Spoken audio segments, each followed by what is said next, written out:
வாழ்க வளமுடன்.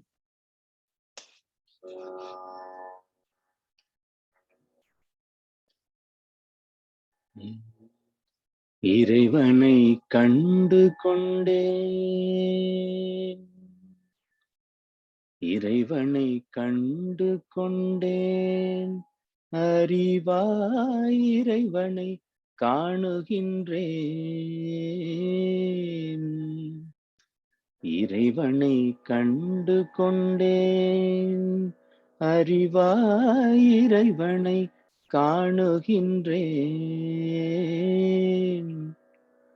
குறைவின்றி குற்றமின்றி குணத்தில் உயரறிவாய், குறைவின்றி குற்றமின்றி குணத்தில் உயரறிவாய், மறைபொருளாக உள்ள மாபெரும் மெய்ப்பொருளாம் இறைவனை கண்டு கொண்டேன்.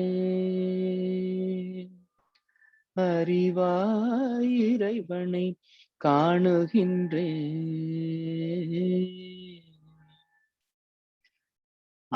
அறிவின் உயிர் நிலையில் அன்பும் கருணையுமாய் நெறியில் சிறந்த போது நீங்காத இன்ப ஊற்றாய், பொறியெனும் புலனைந்தில் பொங்கு தன் மாத்திரையாய்,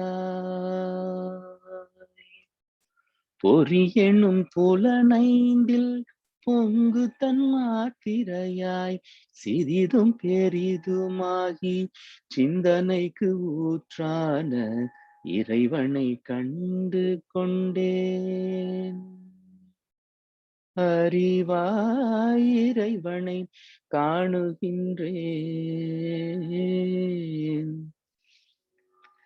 எங்கும் எக்காலத்தும் எல்லா பொருட்களோடும் தங்கி தழைத்து ஓங்கி தனை வெவ்வேறாய் காட்டி பொங்கி ததும்பி இன்ப பூரிப்பாய் நிறைந்துள்ள, பொங்கி ததும்பி இன்ப பூரிப்பாய் நிறைந்துள்ள கங்குள் பகல் இரண்டின் காரண பொருளான இறைவனை கண்டு கொண்டேன்.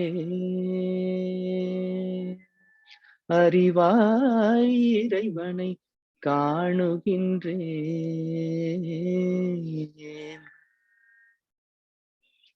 ஆதி நிலை வெளியாய் அணுவோடு ஐம்பூதமாகி பேதித்த உயிர்களில் பிழையில்லா நெஞ்சமாய் பாதிக்க இடமின்றி வளர் இயல்பூக்கமதாய், பாதிக்க இடமின்றி வளர் இயல்பூக்கமதாய், நீதிக்கு நிலை களனாக விளங்குகின்ற இறைவனை கண்டு கொண்டேன். அறிவாய் இறைவனை காணுகின்றேன்.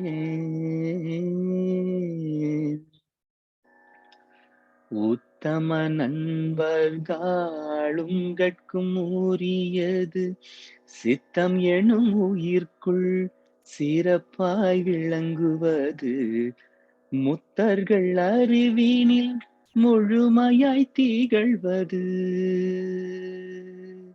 முத்தர்கள் அறிவினில் முழுமையாய் திகழ்வது, இத்தனை சிறப்போடும் எல்லோர்க்குள்ளும் நிறைந்த இறைவனை கண்டு கொண்டேன். அறிவாய் இறைவனை காணுகின்றேன். இறைவனை கண்டு கொண்டேன்.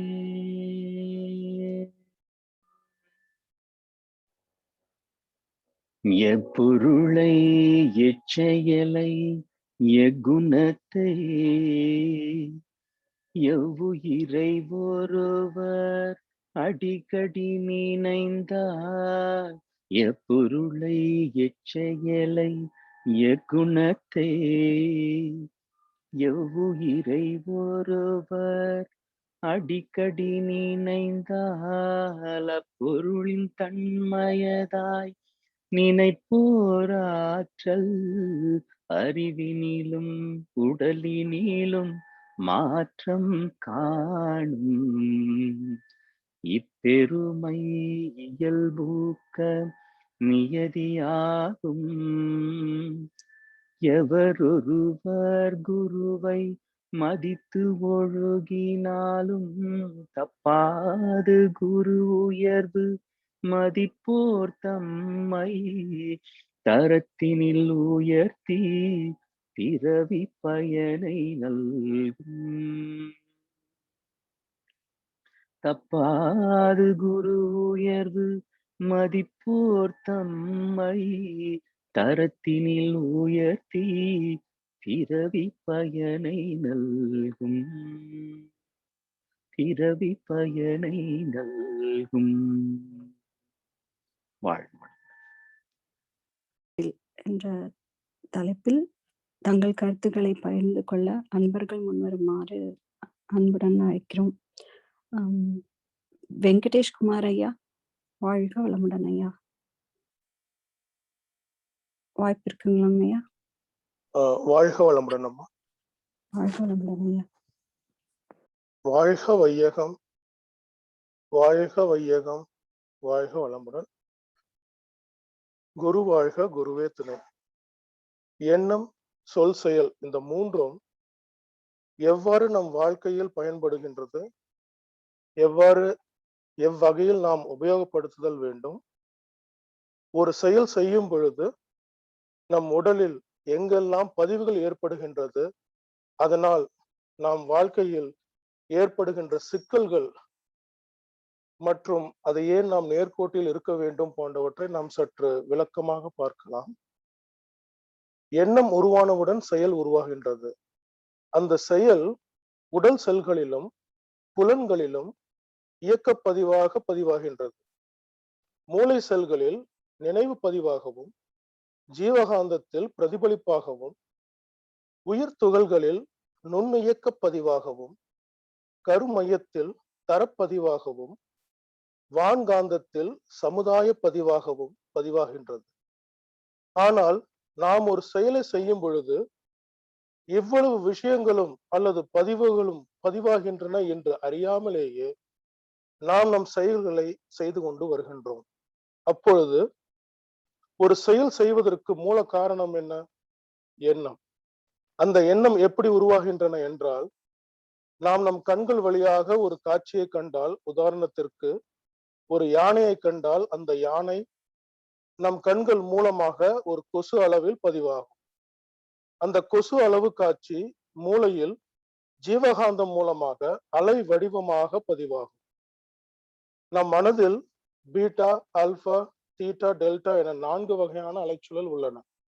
பீட்டா என்பது 14 முதல் 40 அலைச்சுழல் வரையிலும், ஆல்பா என்பது 8 முதல் 13 வரையிலும், தீட்டா என்பது 4 முதல் 7 வரையிலும், டெல்டா என்பது 1 முதல் 3 வரையிலும் உள்ள அலைச்சுழலில் நீங்கள் எந்த அலைச்சுழலில் எந்த காட்சியை பார்க்கிறீர்களோ அந்த காட்சி உங்களின் குறிப்பிட்ட அந்த மன அலைச்சுழலில் பதிவாகின்றன.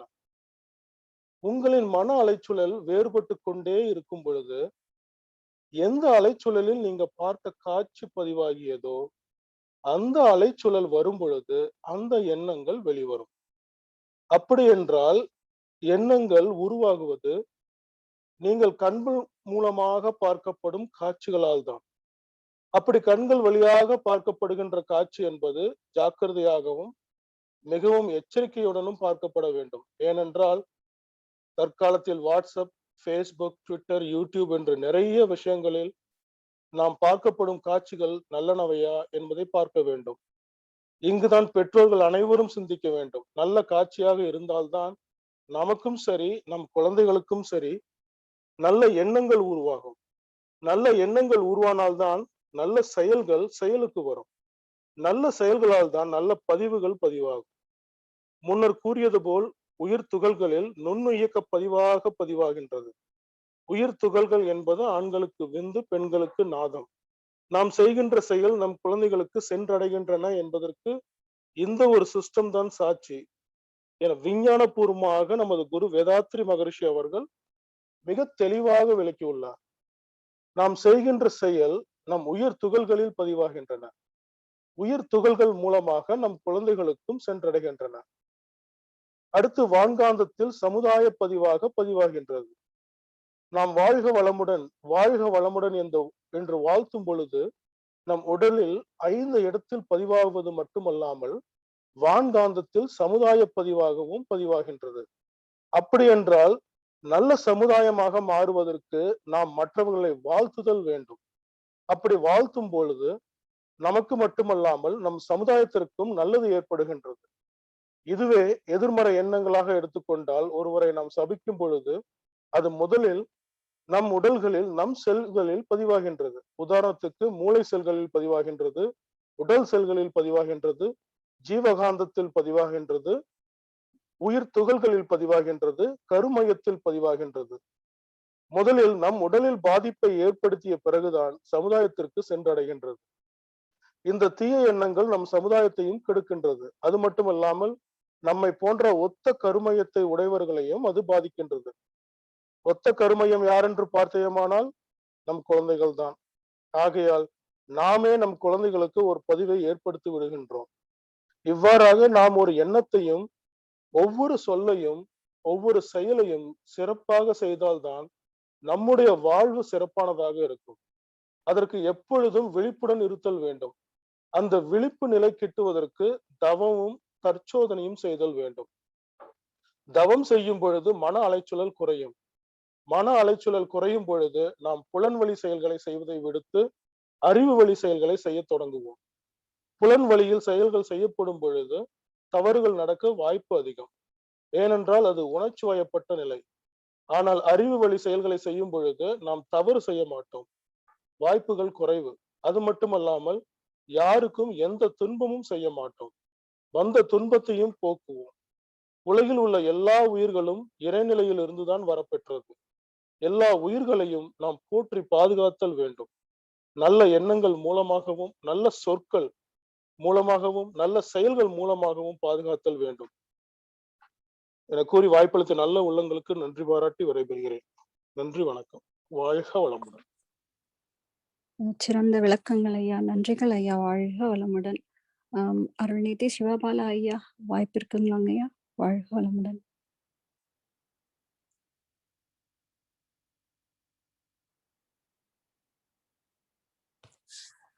பாயிண்ட்ஸ் ஒண்ணும் இல்லம்மா. நீங்க வேற. ஓ சரிங்க ஐயா. நன்றி. சேஷாச்சலம் ஐயாவை கூப்பிட்டுக்கிறேங்க. வாழ்க வளமுடன்.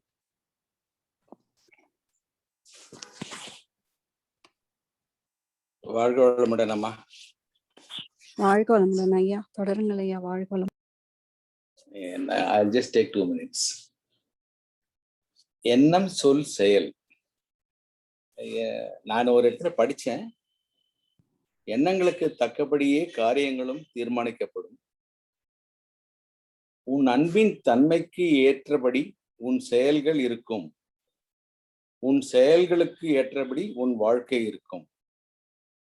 மூணாவது கெட்ட உள்நோக்கத்தோடு கூறப்படும் ஒரு உண்மை 1000 பொய்களையும் விட மோசமானதாக இருக்கும். அதிகம் பேசாதவனை உலகம் அதிகம் விரும்பும். அளந்து பேசுபவனை அதிகம் மதிக்கும்.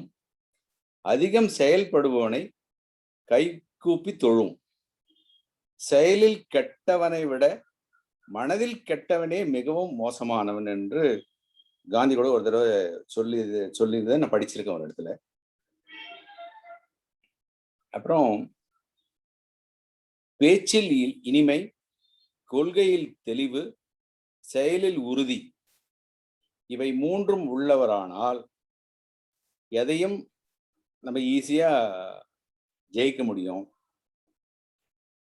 நெக்ஸ்ட் கோபம் என்பது தற்காலிகமாக ஒரு பைத்தியக்காரத்தனம். ஆகவே கோபத்தை எப்பயுமே நம்ம அடக்கி வச்சுக்கணும். இல்லைனால் அது உன்னை அடக்கிவிடும்.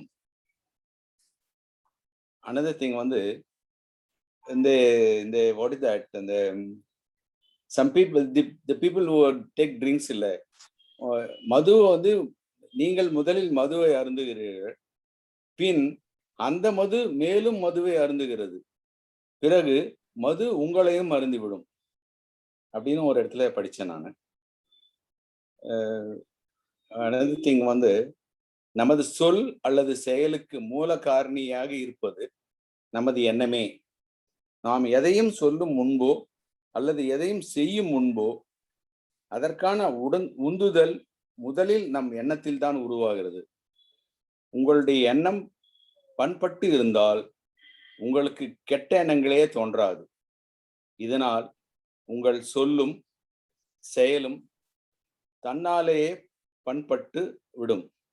இதனால் உங்கள் எண்ணங்கள் மேலும் மேலும் அதீத கவனம் செலுத்த வேண்டியது இன்றியமையாதது. ஸோ எண்ணம் is most important. We should take care of our எண்ணம் to have a great thing. வாழ்க வளமுடன் அம்மா. மிக்க நன்றிகள் ஐயா, வாழ்க வளமுடன். அம்மா அனுலதி அனிதா கருப்புசாமி அம்மா, வாழ்க வளமுடன் அம்மா. தொடருங்கம்மா. வாழ்க வளமுடன் அம்மா. வாழ்க வையகம், வாழ்க வையகம், வாழ்க வளமுடன். இன்னைக்கு நான் எனக்கான அனுபவத்தை அகத்தாய்வு பண்ணிட்டு இருக்கிற விஷயத்த வந்து உணர்ந்து சொல்லணும்னு விரும்புறேங்கம்மா. நம்ம ஐயா வந்து நம்மளுக்கு ரொம்ப பெரிய பொக்கிஷமான வாழ்த்தை வந்து கொடுத்துருக்காரு. அதுலயும் குழந்தைகளுக்கான வாழ்த்தை எப்படி பண்ணணுன்ற முறையும் கொடுத்துருக்காரு. அதுபடி நான் இப்ப வந்து ஆழ்ந்த தூக்கத்துல அவங்க இருக்கும்போது நான் வாழ்த்துறேன். ரொம்ப ரொம்ப பாசிட்டிவாவும் ரொம்ப தன்னம்பிக்கையோடும் வாழ்த்துறேன். அப்புறம் வந்து நான் இப்ப பகல் நேரங்கள் அவங்க ஏதாவது எல்லை மீறி செய்யும் போது அவங்கள திட்டவும் செய்யறேன். அது வந்து அவங்களுக்கு நெகட்டிவான அலைய வந்து கிரியேட் பண்ணுது. அப்புறம் நான் பின்னாடி அகத்தாய்வு செஞ்சு பார்க்கும்போது நம்ம வாழ்த்தும் போது ரொம்ப பாசிட்டிவா வாழ்த்துறோம், ரொம்ப நல்ல விதமா வாழ்த்துறோம். ஆனா வந்து அவங்க ஏதாவது செயல்கள் செய்யும் போது மேல்பதிவா நம்ம வந்து ரொம்ப நெகட்டிவான திங்ஸ வந்து அவங்க மனசுக்குள்ள நான் திணிக்கிறோம் அப்படின்றத வந்து நான் உணர்ந்து நம்ம எண்ணம் சொல் செயல்ற இதுல பார்க்கும்போது கோணத்துல பார்க்கும்போது நாம இந்த தப்பு பண்ணிட்டு வரோம். அப்போ நம்ம வந்து அவங்க ஏதாச்சும் எல்லை மீறி செய்யும் போதும் அதுவும் ஒரு ஒரு ஒரு வினைக்கான செயல் தான். அதையும் நம்ம வந்து நம்ம திருத்திக்கணும், அகத்தாய்வு செய்யணும் அப்படின்னு நம்ம சொல்ற விதத்தை வந்து அவங்களுக்கு புண்படாம சொல்லணும், புரியுற மாதிரி சொல்லணும்ன்ற ஒரு அகத்தாய்வு செஞ்சுட்டு இருக்கேங்கம்மா. வாழ்க வளமுடன். இதைதான் வந்து நான் பகிர்ந்துக்கணும்னு நினைச்சேங்கம்மா. வாழ்க வளமுடன். நன்றிகள் வாய்ப்புக்கு. நன்றிகள் அம்மா, நன்றிகள். வாழ்க வளமுடன் அம்மா. உலக நல வாழ்த்து பாட அருள்நிதி ரம்யா கார்த்திகேயன் அம்மா அவர்களை அன்புடன் அழைத்து வருகிறோம். வாழ்க வளமுடன் அம்மா. வாழ்க வளமுடன் அம்மா. உலக நல வாழ்த்து. உலகமெல்லாம் பருவமழை ஒத்தபடி பெய்யட்டும், உழவரெல்லாம் தானியத்தை உவப்புடனே பெருக்கட்டும், பல தொழில்கள் புரிகின்ற பாட்டாளி உயரட்டும், பகுத்துணர்வில் தொகுத்துணர்வு பண்பாட்டை உயர்த்தட்டும், கலகங்கள் போட்டி பகை கடந்தாட்சி நடக்கட்டும், கல்லாமை கடன் வறுமை கலங்கங்கள் மறையட்டும், நலவாழ்வை அளிக்கும் மெய்ஞான ஒளி வீசட்டும், நம் கடமை அறவாழ்வின் நாட்டத்தே சிறக்கட்டும். வாழ்க வளமுடன். நன்றிங்கம்மா. நன்றிகள் அம்மா. வாழ்க வளமுடன். இன்றைய தவத்தில் கலந்து கொண்ட அன்பர்கள், தவத்தை வழிநடத்தி தந்த நற்சிந்தனை வழங்கிய ஞானாசிரியர்கள் மற்றும் பாடல்கள் பாடிய அன்பர்கள், நிகழ்வை ஒருங்கிணைத்தவர் அனைவரும் வாழ்க வளமுடன். அவர் தம் அன்பு குடும்பம் வாழ்க வளமுடன், வாழ்க வளமுடன், வாழ்க வளமுடன். இந்நிகழ்வை தொடர்ந்து ஆங்கிலத்தில் தவம் அனைவரும் பங்கு பெற்று பயன்பெறுமாறு அன்புடன் கேட்டுக்கொள்கிறோம். வாழ்க வளமுடன், வாழ்க வளமுடன், வாழ்க வளமுடன். நன்றிகள்.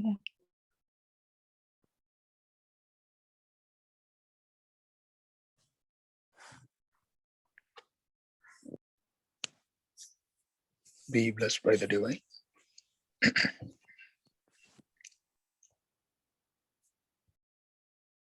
The thoughts, words, and deeds should be in straight line. And to do that, first we need to accept that it is not in straight line. That's the first step to correct it. So the acceptancy of the non-linearity between these three is the first step to understand the problem statement clear. So step 2 is that as Maharishi guided us, we need to fix the things in their source. So the source for all these three is the thought, and there is no way we can control any thought. The only way we can reduce the intensity of a specific thought is to watch on the thought and understand it and try to change the direction of the thought. So to do that, we need to have a strength and power in our thought. To gain that, we need to do regular meditation. We need to increase the frequency of doing quick meditations, like in a day. That will help us to be in a constant awareness, and which will help us to be a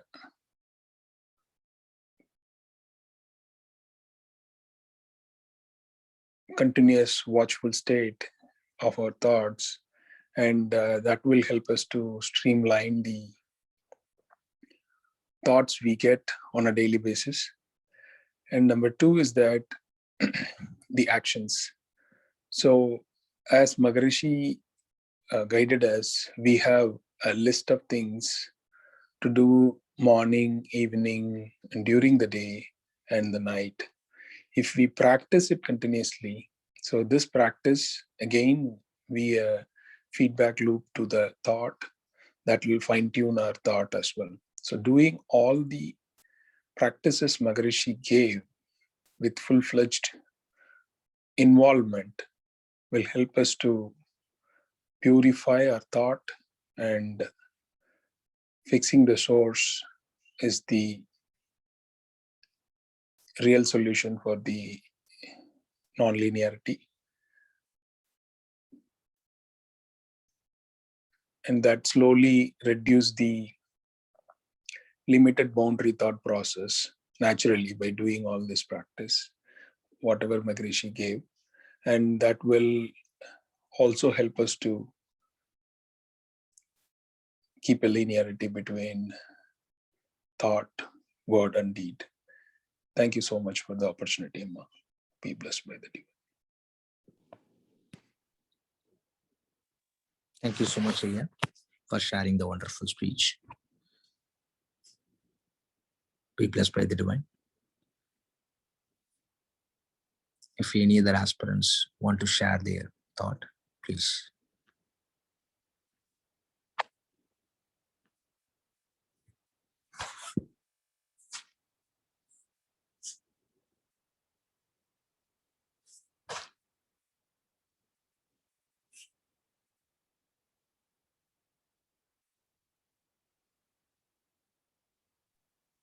Yeah, shall we conclude the session? Or